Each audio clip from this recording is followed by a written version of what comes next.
From UFOs to psychic powers and government conspiracies, history is riddled with unexplained events.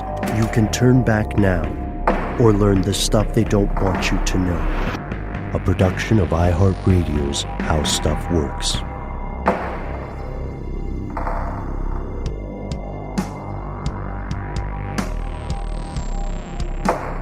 Welcome back to the show. My name is Matt. My name is Noel. They call me Ben. We are joined with our super producer, Paul, Mission Control Deck, and most importantly, you are here, and that makes this Stuff They Don't Want You to Know. This is, in some ways, a sequel episode. It's a follow-up to our previous episode, MKULTRA 101, in which we described exactly what MKULTRA is. Equally as important, we describe what it is not and how the public learned about it. Today, however, we are looking beyond that twisted origin story. We're going off the charted, proven paths. We're going across the edges of the map. We're exploring the conspiracies and allegations related to MKUltra in the modern day.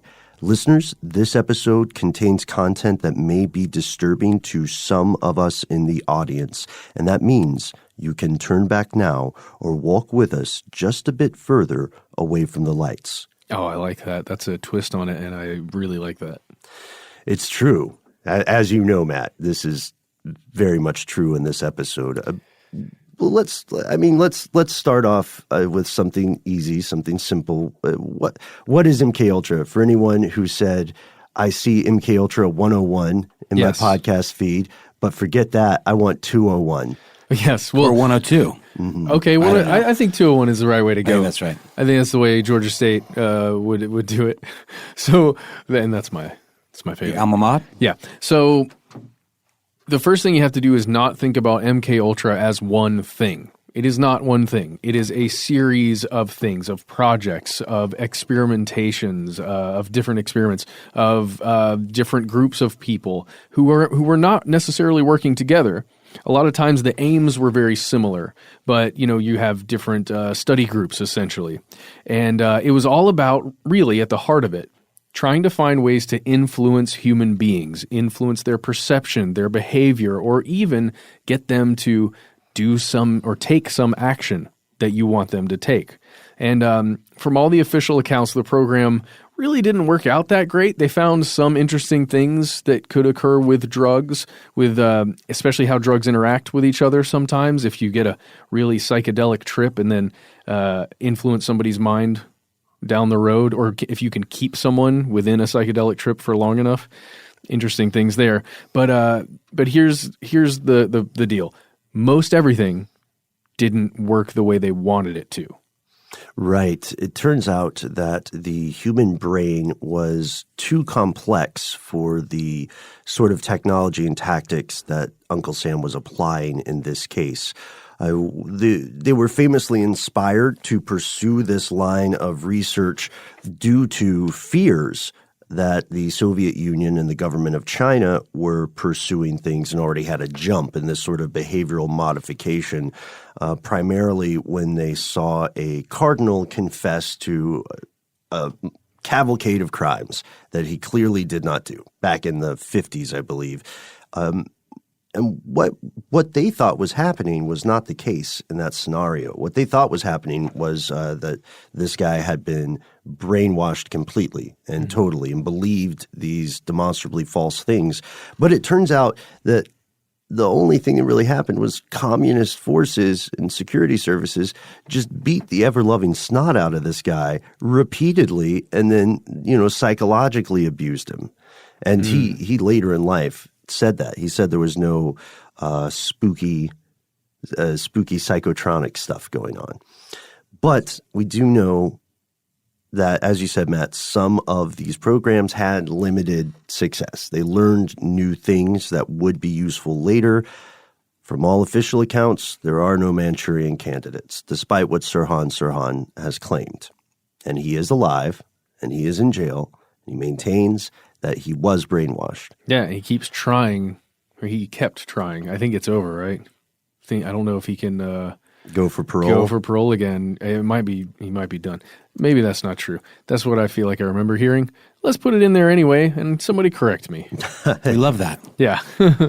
So now it seems like if you that's the only information you have about MKUltra, now you're in a state where it seems as if this is an open and shut, horrific historical event. But we're going to Shyamalan it just a little bit, because the problem with MKUltra is this. The CIA purged everything they could internally find related to MKUltra back in 1973 under Director Helms. When you say purged, what are we talking about here? And we're talking about physically burning paperwork. Yeah. This only compounded the original problem, which was that they were not keeping much paperwork to begin with. They didn't want the trail. They wanted the minimum amount of stuff they needed to have in order to keep their ducks in a row. So they purged everything in 73. The public only found hard proof of the operation when a Freedom of Information Act request turned up 2,000 documents that had been misfiled. 2,000 documents that were supposed to have also been absolutely, utterly destroyed. So this means that in 2019, and probably in 2020, and probably in 3019, if people still care about it, we will not know the full extent of what the CIA was up to. We don't know all the experiments they conducted. We have some hints, but it's possible that we never will learn. As we noted previously, we have officially entered the realm of deathbed confessions. What do we mean by this? We mean that the only way the public will learn more about this program will be if someone who was working with it firsthand has a change of heart and confesses or provides new information, because that's how a deathbed confession works. You're about to go out. You want to meet the afterlife, if such exists, with a clean conscience. And that is if that person even really, truly understands what they were doing or experimenting on, if they were not just a tiny piece of a larger puzzle that was the experiment, right? Which is highly possible. That kind of plausible deniability is built into a lot of these experiments. Mm-hmm. Another thing about a deathbed confession, too, is like it's what better moment is there to be able to drop a truth bomb where you don't have to be around to deal with the aftermath or the fallout, the consequences directed at you, Unless you have kids. Well, that's true. And grandkids. That's fair. True. It's also strangely common for people to make fake deathbed confessions. Sometimes that can be due to a deteriorating mental state, and someone really believes that they're Jack the Ripper, and you're like, oh man, Uncle Bill, you were born in 1973. The math doesn't check out. And they're like, no, it was me. It's my dying wish that you tell the world the truth. And you just have to hold their hand. That's it. That went dark. So at this point, as of 2019, as we record this, there has not been any large-scale revelation related to MKUltra since those investigations back in the 1970s, when the senators famously held up a heart attack gun in the halls of Congress. And you can see this clip online, folks. It's somewhat distressing. The gun itself, I don't know if we talked about this did we talk about this in a previous episode? We did, I believe. I think we brought this up when we went over the control group with Brett Wood, and we talked about some of this stuff. Yeah. And then before that, too, with DARPA. Yes, yeah. And assassination attempts. Mm-hmm. So it's a pretty neat idea. It's a gun that fires frozen darts of poison. And they're so small that they can go through your clothing without leaving a mark. And if it works, if they successfully get the shot off, the corpse will look as if it died from a heart attack. Clever stuff. Small piercing. Yeah, can't buy it in Walmart. Yeah, and don't.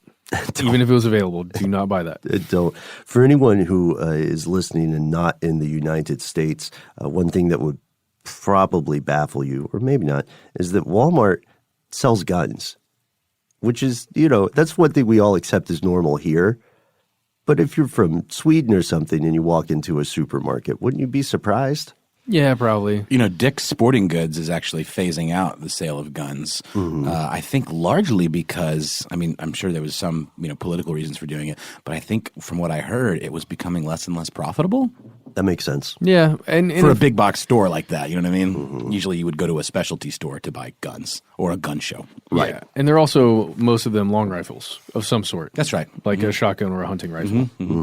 Not quite as effective unless you're sniping.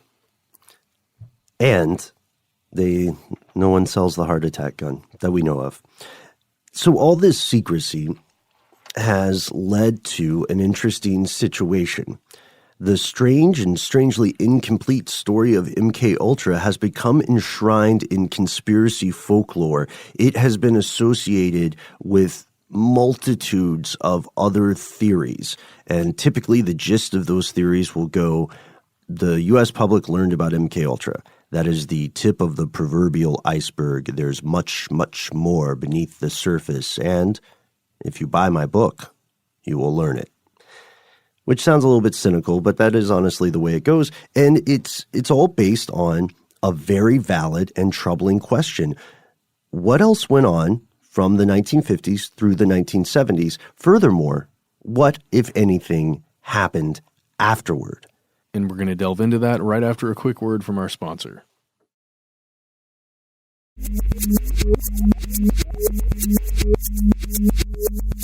Here's where it gets crazy. More or less immediately after the reveal of MKUltra, people in the United States and abroad began raising allegations of continuing related programs. And this quickly got very out there. In terms of the claims, the most infamous alleged project related to MKUltra is something called Project Monarch. Yes, and this is one of the more out there things I would say that we're going to discuss today. There are some weird things we're going to discuss today, but this is one of the feels like it's out there because, here's a little spoiler alert, it involves demons. It involves rituals. The Kabbalah and mysticism. Some of our favorite things. Multiple personalities and or demonic possession. So let's get into it. Yeah, all of that, though, within what's described as a systematic framework. So this is like some serious like X-Files type stuff. And it involved some things, some rituals that could be described as satanic in nature, usually involving some form of cannibalism, and performed with the intent of attaching a demon or, a pantheon, like a group of demons, and in order to kind of create alternate versions of individuals, as in the same way that you might, through therapy, create an alternate version of a self that didn't experience the trauma that caused you to have, psychological problems. Right. This idea of intentionally creating alters or alternate personalities isn't unique to Project Monarch. You've seen it in works of fiction. It's in Hereditary, yes, arguably. It feels a lot like a fictionalized version of a secret military thing or a secret project like this. And a lot of cults also practice this kind of disassociation. It's just in a different form, right? You don't need to get demons involved. You don't need to get the Kabbalah involved. You just start disassociating somebody through manipulation. Crowley also practiced some stuff like this, and the Illuminatus trilogy, which is a fantastic work, also depicts this. No, your description might sound weird to some of us listening, but that is the case. The idea is that this occult stuff was either a theatrical trapping or they were practicing magic to summon some sort of extra-dimensional entity and make people, typically children, minors, into vessels for these creatures. That's a lot to take in. Yeah. To phrase it simply, we'll get back to some of this stuff, but to phrase it simply, the people who believe in Project Monarch see it as a subset of the earlier program Project Artichoke and its successor, MKUltra. One of the most well-known authors on the subject of Project Monarch is a person named Kathy O'Brien. Now, you can find multiple people who claim that they were somehow involved in this Monarch program, but Kathy O'Brien is one of the most prominent. She wrote a book called The Transformation of America. Since this is an audio show, I just want to make sure you get the pun there. Trance as in hypnotic trance, and then formation as in an organization or group. So in Transformation of America, she claims she was a victim of Monarch. She relates it in the following way. She says she was sexually abused as a child on multiple occasions by various people, starting with her father and then expanding to a network of individuals who were connected with the underground world of underage pornography. Yikes. Yeah, and then according to the story, that's when she became a victim of Project Monarch. She describes Monarch as a project that used trauma-based mind control, that's in quotes there, to create separate, distinct personalities within a single individual. This kind of makes you think of almost the Manchurian Candidate effect, where you've got like a buried personality that can be summoned at will, or not your will, but the will of your controller, right? Mm-hmm. So according to O'Brien, this is accomplished with the help of some of these occult trappings and, of course, a lot of theater of the mind. She claims, for example, that George W. Bush used holograms for intimidation. And this is a quote from her. She said, Bush apparently activated a hologram of the lizard-like alien, which provided the illusion of Bush transforming like a chameleon before my eyes. In retrospect, I understand that Bush had been painstakingly careful in positioning our seats in order that the hologram's effectiveness be maximized. So on the surface, it sounds like somebody who's making up a story when you're listening to it with a skeptical mind. Mm-hmm. It's difficult to not do that, I think, because it sounds so out there. It sounds so fantastical. Sit right there and watch me lizard real quick. Yeah. Wait, yeah. I need to position your seat for Could 1 second. but you know, I think that's what with these kinds of things is difficult. Even listening to it, to put your mind in a place where you can think, well, is that in any way possible, or is there what are the possible explanations for this? To have that belief that George W. Bush somehow is using hologram technology to trick you or show you something of an extraterrestrial. Yeah, and maybe Socratic method is one of the best ways to approach this. Start with a question. Let's say, if that were true, what set of circumstances would compel one of the most powerful people in the world to do this? It sounds like a tall order. Dick Cheney didn't do anything. Oh, I imagine that he was involved. He seems like a guy who would be excited by holograms. Who wouldn't? They're neat. Yeah, I think you would. Did you guys hear that Roy Orbison and Buddy Holly are doing a hologram tour? This is now a thing. Like, it's really becoming a thing. Started with Tupac, yeah. It did start with Tupac, but now it's like whole package hologram. I only bring it up because it used to be something that was used by the military, and now it's just for funsies. Mm-hmm. Churches are using that across the globe right now. Mm-hmm. The mega churches that have a single person, like Andy Stanley or somebody who's giving a talk, or Creflo Dollar. Yeah, and he and they are being turned into holograms essentially. See, and projected in other churches. I would have thought they would have made one of Jesus Christ. That'd be a cool effect. It's touchy. That's a touchy one.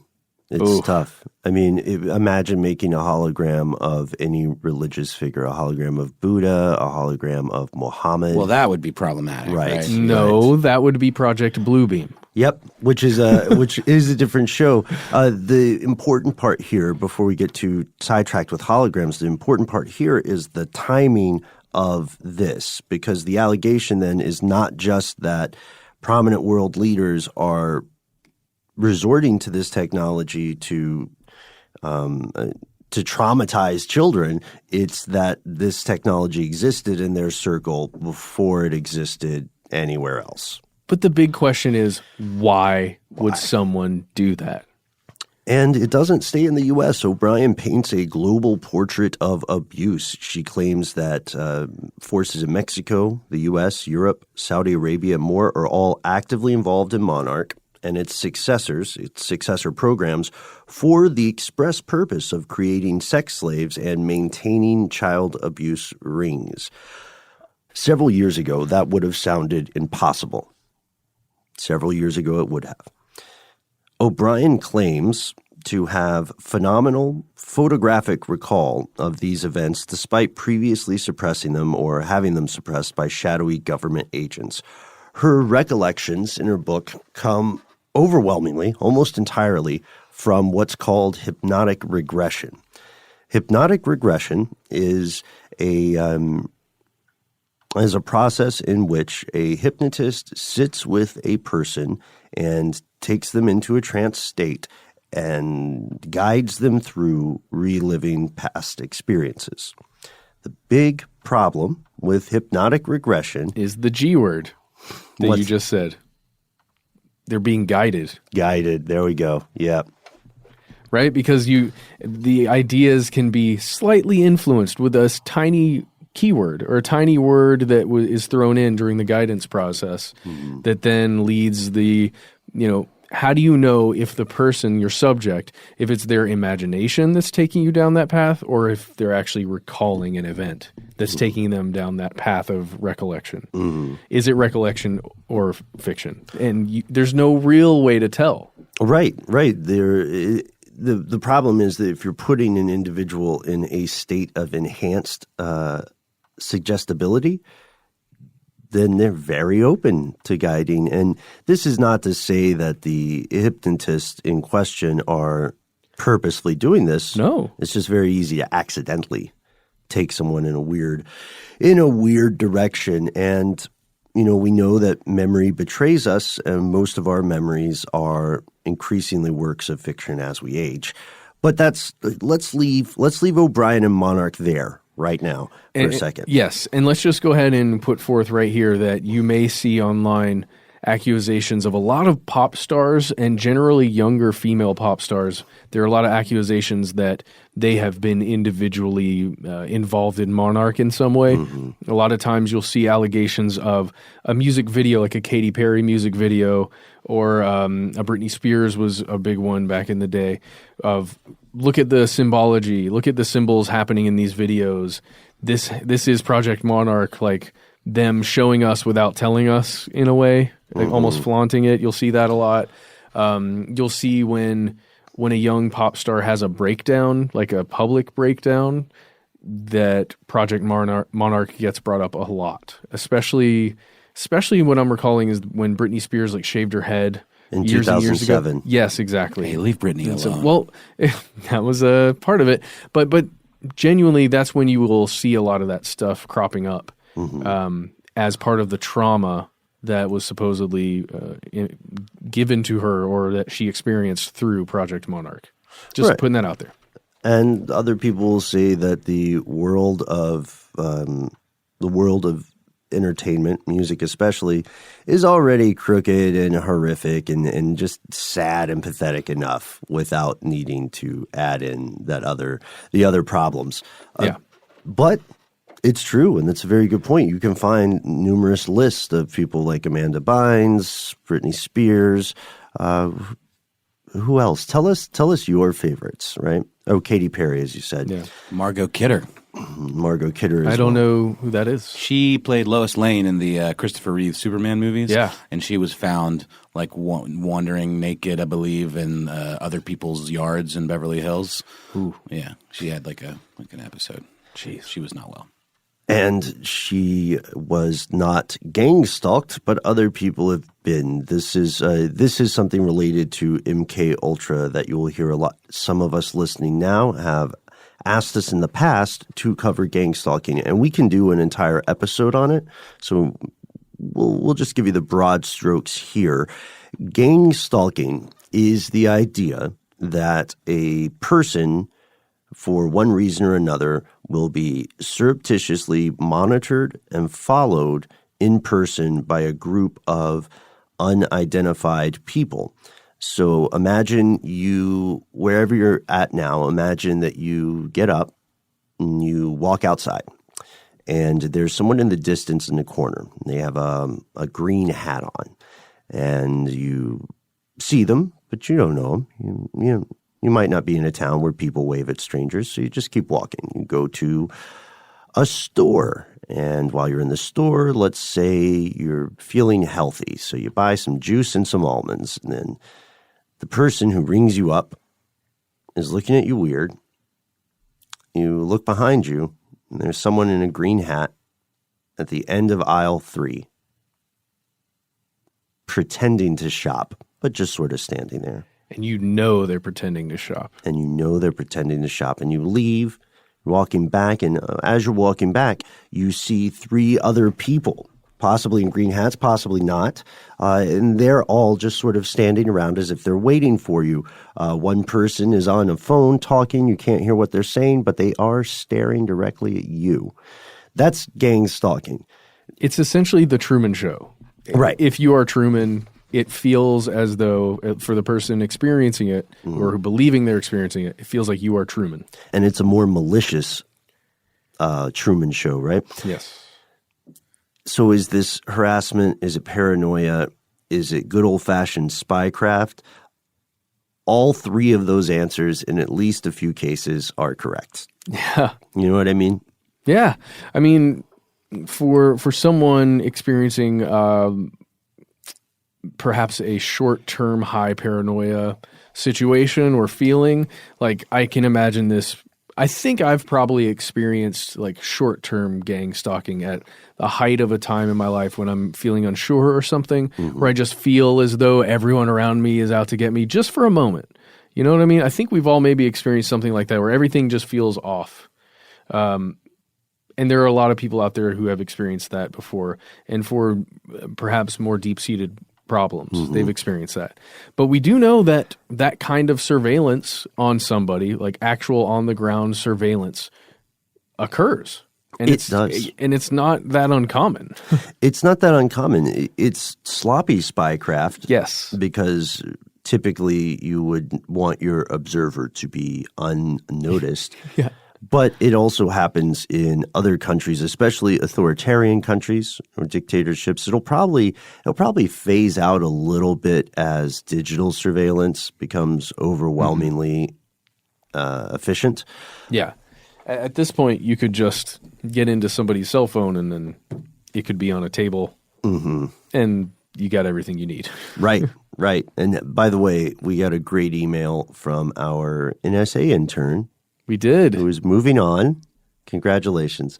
And let's go to gang stalking in its own episode. Let's make that an episode in the future. Okay. And in the meantime, we'd like to hear your stories about gang stalking. We'd like to know what you would like to share with your fellow listeners.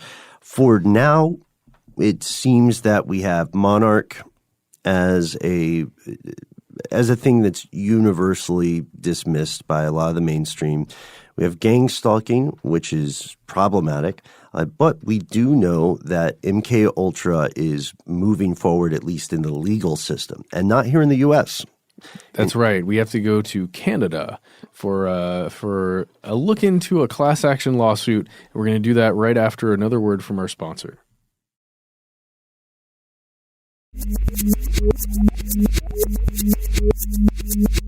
Oh, Canada. So we had spoken in MKUltra 101 about the 2 unsuccessful lawsuits here in the States related to MKUltra. In Canada, there is a class action suit in the works now. Survivors and families of people who were affected by MKUltra and the CIA mind control program at a place called McGill University's Allen Memorial Institute in Montreal are going to sue Quebec and the federal governments, both the U.S. and Canada, because of what they say had been done to them 5 decades ago. Whoa. You can follow this group on Facebook, Survivors Allied Against Government Abuse. The acronym would be SAGA. With 2 A's at the beginning. And this includes victims and family members of victims of Canadians who participated in brainwashing experiments under the supervision of a man named Dr. Ewan Cameron. He was director of the psychiatric hospital from the 40s, 50s, and 60s. He did something that would be familiar to fans of the control group. He conducted these experiments that were called depatterning or psychic driving. What they essentially did is through a number of techniques, they would try to erase a patient's memories, which is not an impossible thing to do, and then go a step further and attempt to reprogram them with new thoughts. One of the examples of this would include forcing someone to listen to a repetitive audio loop over and over and over again for hours and hours on end, while also drugging them to keep them in a comatose or semi-comatose unconscious state. So this could last for as long as 3 days. Just you're put under, you're administered like the food and water you need to survive, and the entire time there's some tape saying, probably in the doctor's voice or maybe in your own voice. Yeah. When it's like, I can only trust Dr. Frederick. Dr. Frederick wants me well. Certainly most effective in your voice, I think, as the patient or as the subject, because then it becomes your own inner dialogue. Right. And you're in a state of sensory deprivation when you're put under. So yikes. Yeah, so this is really weird, creepy stuff. And if you want an example of a fictionalized version of it, again, check out Control Group. It's available right now, all episodes. And season 2 is going to be happening at some point, right? That's true. Yeah, it's a creepy story. It's a creepy story. The Canadian government gave Dr. Cameron roughly $500,000 between 1950 and 1965. In 2018, if we wanted to adjust for inflation, that's $4 million U.S. They gave him $4 million, and then the CIA also gave him money through one of those front organizations that you mentioned in our previous episode, Matt, the Society for the Investigation of Human Ecology. That's great. So are we for it or against it? Are we for MKUltra in general, or the various projects? The various projects. Let's hear some arguments for and against. Okay. Well, let's start with Monarch. That sounds good. Yes. So the first thing we should be very, very clear about is when you say for or against, we're saying for or against them actually existing, the veracity of these claims. We're not arguing that we support Project Monarch. I mean, that's your position. Okay. Yeah, that's true. No, that's true. This is a democracy. No, absolutely. It is a democracy. But no, exactly. I mean, it's a cliche, but this is utterly shrouded in mystery. There's a lot of conjecture that goes into picking this stuff apart. So what are the arguments for its existence versus against its existence? Okay, we'll start with Project Monarch, right? Okay. We're talking about how we got these FOIA documents for MKUltra in general, right? Overall. There is nothing in any of those documents that talk about ways to implant demons and or use ancient mysticism or anything to that effect to have a thing called Project Monarch. It doesn't exist, right? The primary evidence that you're going to find for Project Monarch is somebody online somewhere generally, or speaking in a book or something, saying, I was a part of Project Monarch as a victim/subject. I like this. So intellectual exercise, counterpoint, the majority of MKUltra documents were destroyed. It's true. So when we say Good counterpoint. Yeah. It's a great counterpoint. Most of them were destroyed. And you would probably want to destroy something if you had anything written down about using demons to manipulate people and create sex slaves. Right. Yeah. Agreed. Did you just toss off sex slaves just like nothing just now? I did, because that's essentially what Monarch is supposed to be about. Right. Whether it's a lot of times alleged it's a sex slave, like an iconic sex slave, like a Britney Spears or someone that then projects out to millions of people across the planet what it should be to Like be a proliferates woman, essentially. that, I see. Right? Yes, that- or exactly. it's a single human being like who is being, abused and like in the shadows by someone powerful. So we know that, unfortunately and tragically, we know that the entertainment industry, from film to music and so on, is rife with widespread covered up sexual abuse. We do know that. We know that. We know a lot of the people who've done that are never going to see a day in court. They're never going to go to jail. But some of them actually are now. But some, yeah, a few, sure. But I guess that's better than nothing. We also know that intelligence agencies across the world use honeypot traps, right? That's where you get compromat, as the Russians would call it, on someone by filming them in a sexually compromising situation, usually with a paid professional sex worker, but occasionally with someone who has been coerced into playing that role. Like the pee-pee tape. Right, like That may or may not exist. right from the Steele dossier, right? That's right, yeah. For the current president. That's one of the hot allegations. There is one funny story because we're exploring some dark and disturbing things.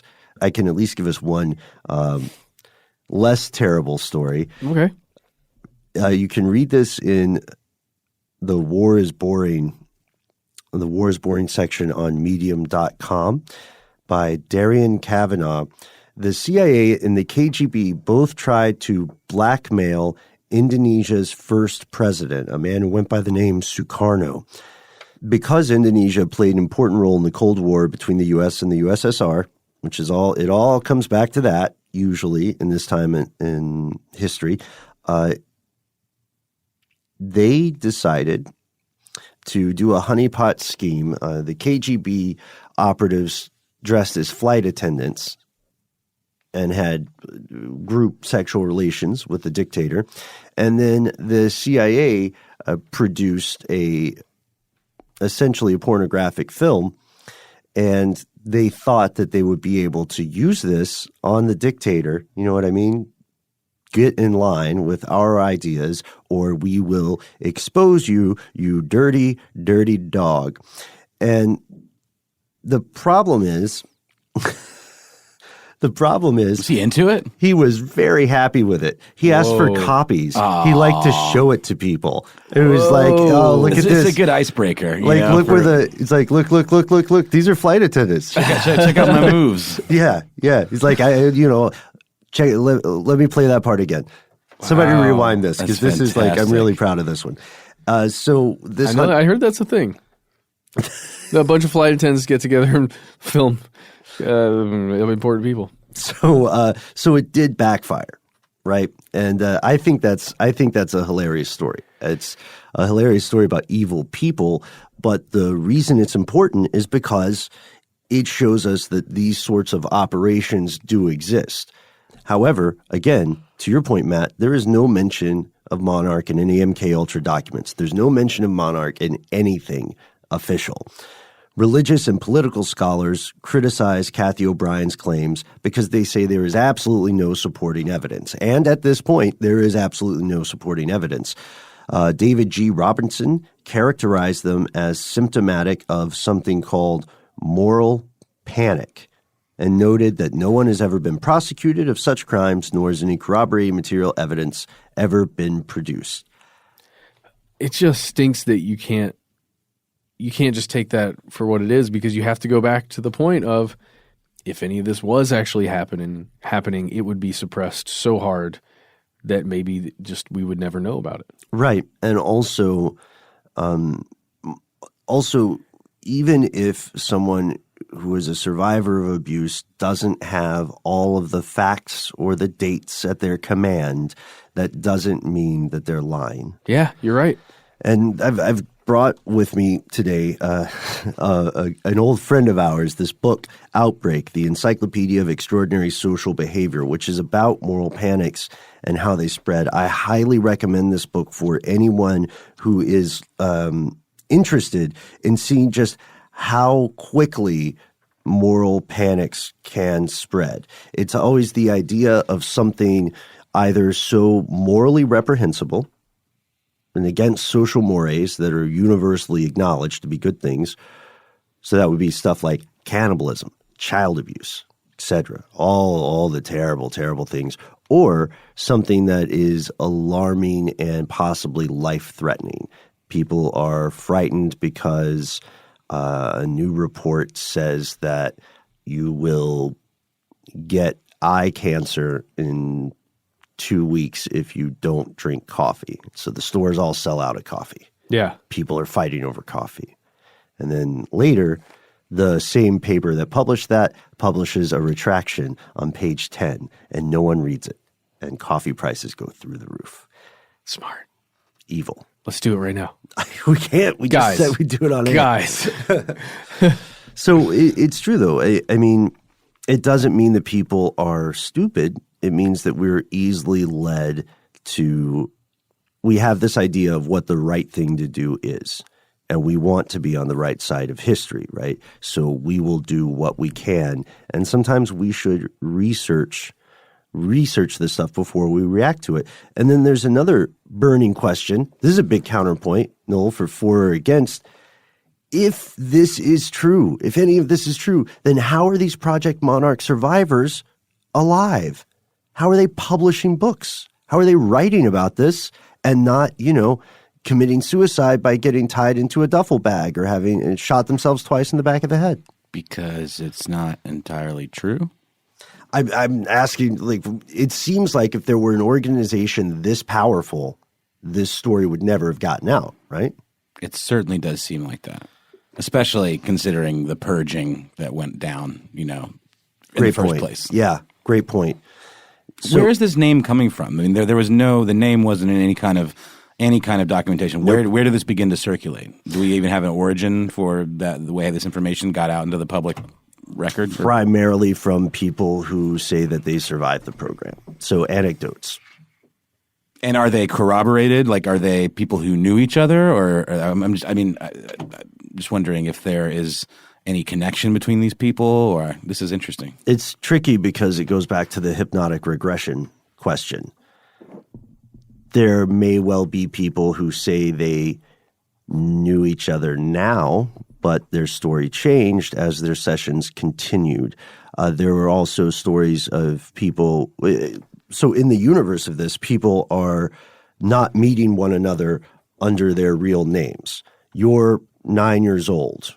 You meet a 10-year-old who is called different names. These horrific things occur to you. You never see that 10-year-old again, but you learn that they have died.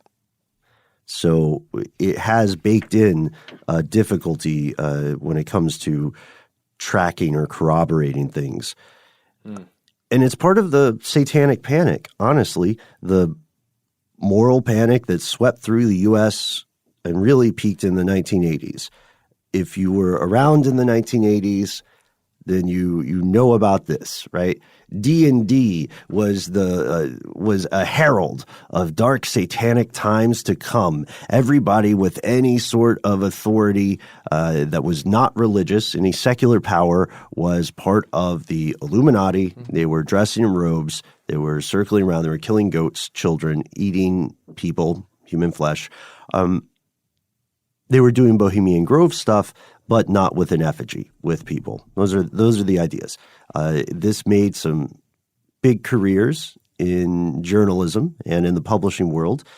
And at this point, still, despite all the public attention, there's been no evidence of a widespread event of this nature. And that's an important point, because it's not like it's just the five of us, you listening, the three of us, and then Mission Control. It's not like it's just five people looking into this.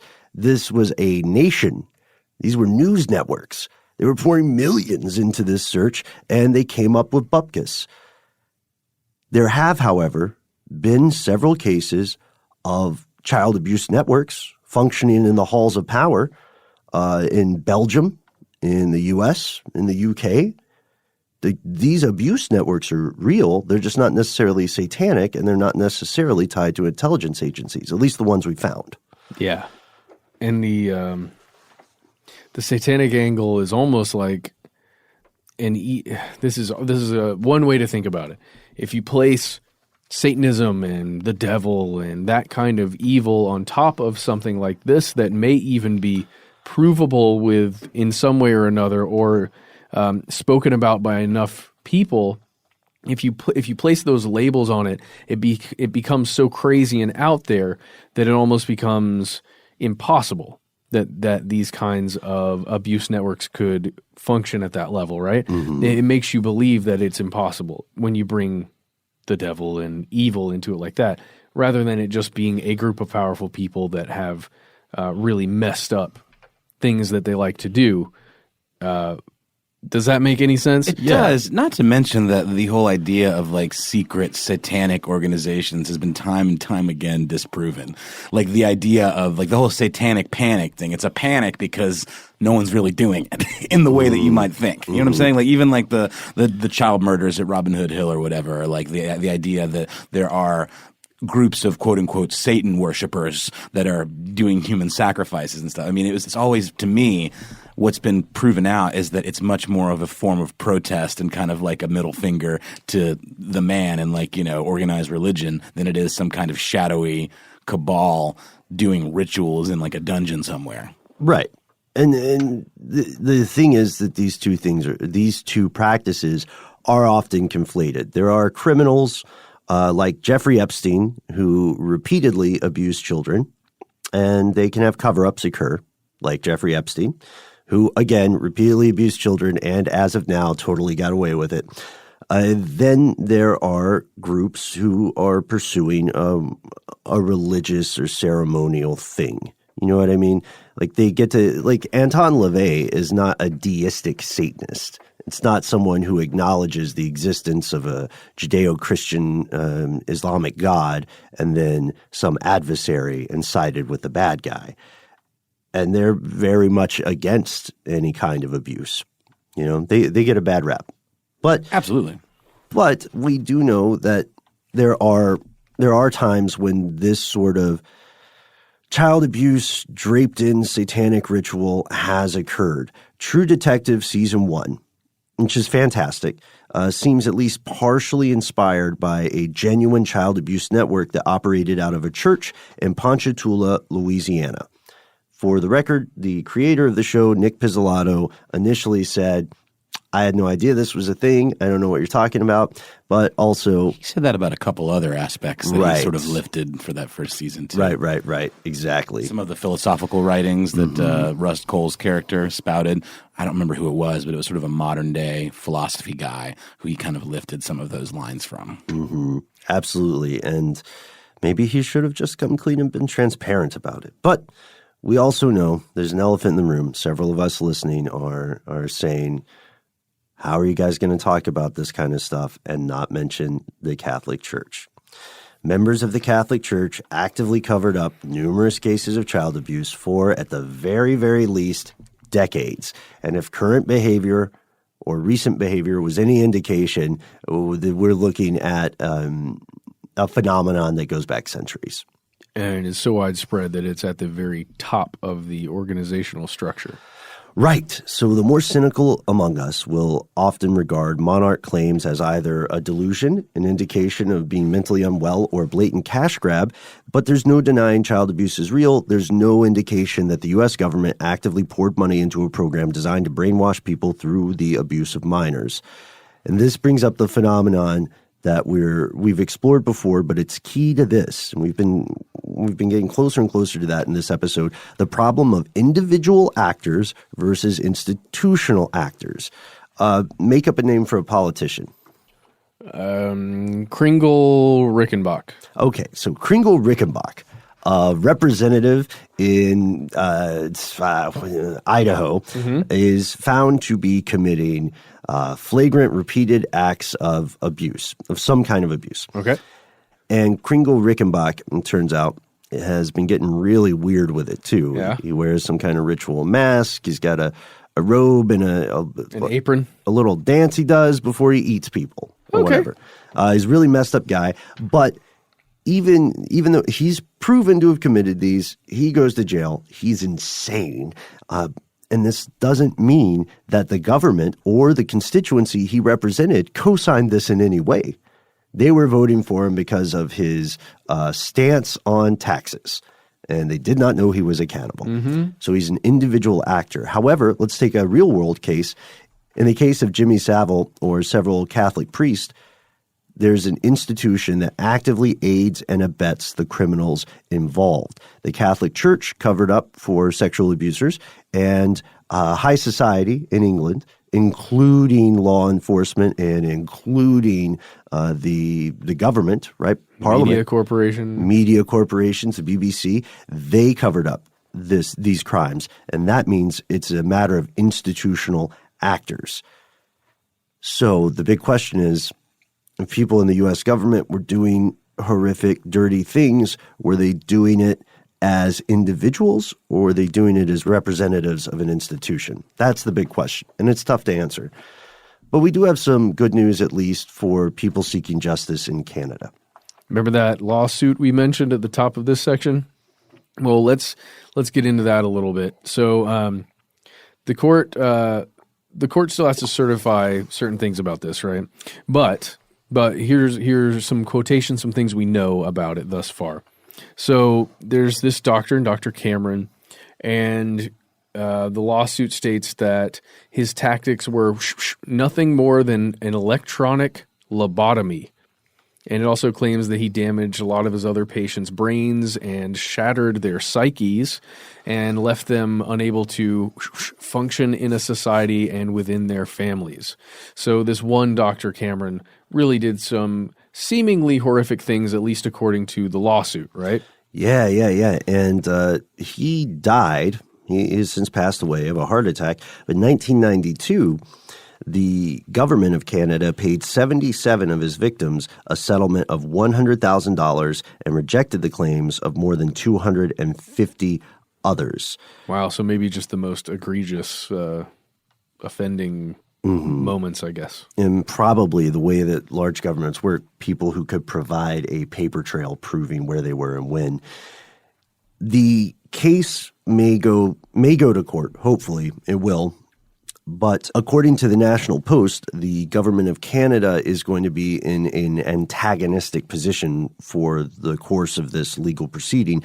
The government of Canada asked a third party, a guy named George T.H. Cooper, to conduct an inquiry into Dr. Cameron's de-patterning work between 1950 and 65. And this Cooper report, which was concluded in 1986, said that Canada did not hold any legal liability or moral responsibility in respect to these treatments. So Canada said, yeah. Hands up. We're both throwing our hands up like that. Canada says, not us. And McGill University Health Center also said Cameron carried out these experiments, but they were not responsible for his actions. So they're also saying, not us. Not us, bad apple. Not us, bad apple. Not an institution, an individual. And this leads to some conclusions, or as close as we can get. At this point, the missing information about MKUltra will continue to feed conspiratorial theories, claims, anecdotes, and so on, and we probably won't be – we can disprove some stuff, but we will never be able to fully understand what MKUltra actually did. Exactly. And there, it's so funny. The lack of transparency here is the big issue, at least from the government side. If these documents were available at some point for everybody to see them, it would be more of a, oh wow, look at what we did back then. That's pretty brutal. Oh man, I hope we at least gained some knowledge from that, from putting all these people through this terrible trauma. Hopefully we can get some justice for those people. But now it's just a breeding ground for much worse ideas because of that lack of transparency. Yeah, exactly. We can keep an eye on the Canadian lawsuit. Legally speaking, that's the only thing continuing right now. And maybe we'll learn some more information about a specific project of MKUltra, right? And maybe that's how we get things. Maybe we collect breadcrumbs, but that means it takes a long time to build the whole loaf, you know? It sounds like a whole podcast, doesn't it? Just a podcast on figuring out what the heck MKUltra is? Well, we had talked about having Russell Targ back on. That's true. Yeah. That could be just the thing. Let's just get him to host a show where he remote views to track down the scientists who were involved in MKUltra programs and then does hypnotic regression on them and or remote viewing with them. It teaches them to go back and remember. I like the pitch. Let's do it. So also we are reaching the point where just due to the limitations of human lifespan, a lot of people who could make a deathbed confession have already died. You know what I mean? There we go.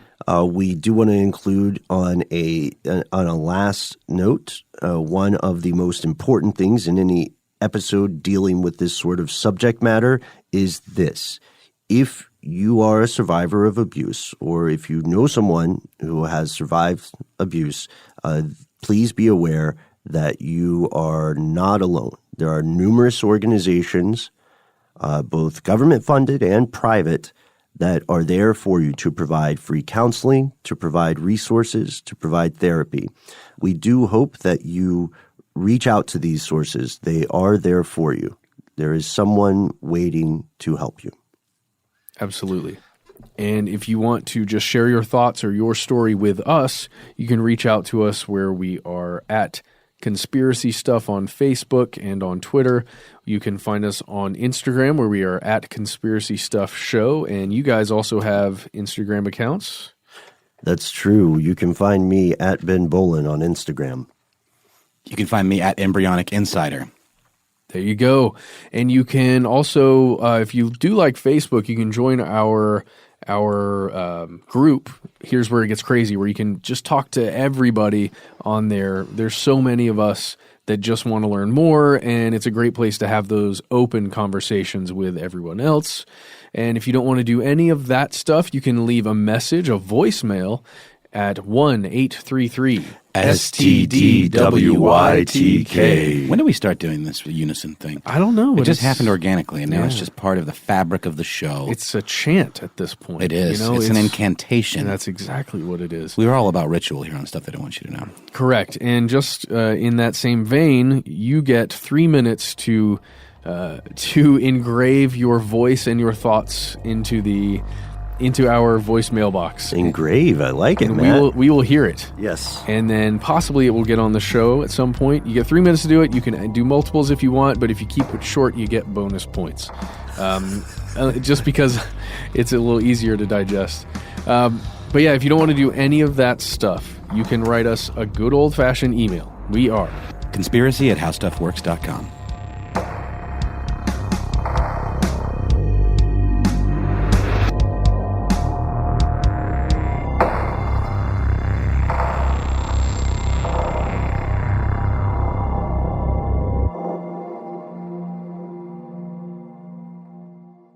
Stuff They Don't Want You to Know is a production of iHeartRadio's How Stuff Works. For more podcasts from iHeartRadio, visit the iHeartRadio app, Apple Podcasts, or wherever you listen to your favorite shows.